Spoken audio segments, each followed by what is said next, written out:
রাজনৈতিক সংঘর্ষে উত্তপ্ত কেশপুর, বিজেপি কর্মীদের মারধরের অভিযোগের বিরুদ্ধে এসপি অফিস ঘেরাও বিজেপির। রাজ্যে যত এগিয়ে আসছে বিধানসভা নির্বাচন, ততই উত্তপ্ত হয়ে উঠছে রাজ্য রাজনীতি। রাজ্য রাজনীতির টাইমলাইনে থাকা কেশপুর বরাবরই শাসকের সঙ্গ দেয়, তবে শাসকের বিরোধিতা করলে বাকবিতণ্ডা থেকে হাতাহাতি, লাঠালাঠি ও রক্তক্ষয়ের মতো ঘটনা দেখা যায় প্রত্যেক নির্বাচনের পূর্বে। সামনে রাজ্যে বিধানসভা নির্বাচন, তার আগে ফের উত্তপ্ত কেশপুর। ইনডোর বৈঠক সেরে বেরোতেই বিজেপি কর্মীদের উপর হামলার অভিযোগ শাসক দল তৃণমূলের বিরুদ্ধে। আহত অবস্থায় 8 জন বিজেপি কর্মীকে নিয়ে আসা হলো মেদিনীপুর মেডিকেল কলেজ হাসপাতালে। জানা গিয়েছে, মঙ্গলবার বিকেলে পশ্চিম মেদিনীপুর জেলার কেশপুর ব্লকের 7 নম্বর অঞ্চলের অন্তর্গত রামাকাটা এলাকায় একটি অভ্যন্তরীণ বৈঠকের আয়োজন করে বিজেপি নেতৃত্ব। বৈঠক শেষ হওয়ার পর বিজেপি কর্মীরা যখন বাড়ির উদ্দেশ্যে রওনা দিয়েছিল, ঠিক সেই সময় তাদের উপর বাস, লাঠি ও রড নিয়ে হামলা চালানো হয় বলে অভিযোগ। বেশ কিছু বাইক ভাঙচুর করা হয় বলে অভিযোগ করেন বিজেপি নেতৃত্ব। শরীরের বিভিন্ন জায়গায় চোট পায় বিজেপি কর্মীরা। তাদের উদ্ধার করে ইতিমধ্যেই নিয়ে আসা হয়েছে মেদিনীপুর মেডিকেল কলেজ হাসপাতালে। কেশপুরের বিজেপি নেত্রী সোনালী ওঝারা জানান, আমাদের ইনডোর মিটিং চলাকালীন প্রথমে ওরা এসে ভিডিও করে যায়, কিছুক্ষণ পর লাঠি রড নিয়ে এসে হামলা চালায়।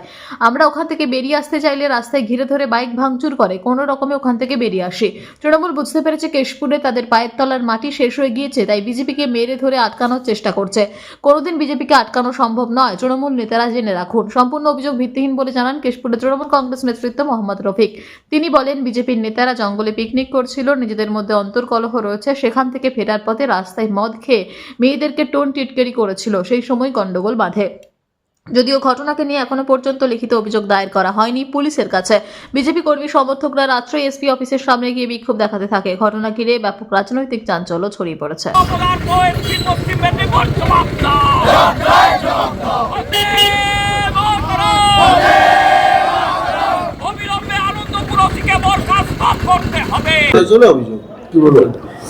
ওরা জঙ্গলে ফিস্ট করছিল, পিকনিক।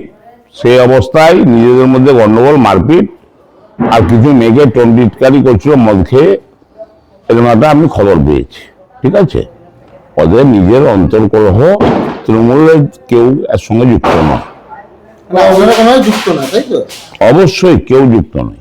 অভিযোগ করে তৃণমূলের অঞ্চল সভাপতি প্রেজেন্ট ছিলেন ওখানে। না না, ওরা কি অভিযোগ করলো কোনো ব্যাপার নাই। আমার কথা হচ্ছে যে আমি যেটুকু খবর নিয়ে দেখেছি তাতে ওরা জঙ্গলে পিকনিক করছিল।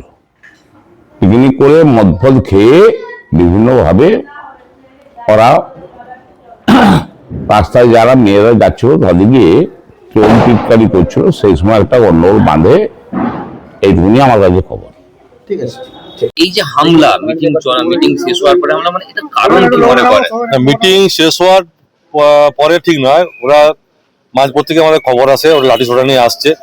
তো আমরা নিজেদের স্নায়ুকে শক্ত করে আমরা মিটিংটা চালাচ্ছিলাম, বৈঠকটা চালাচ্ছিলাম।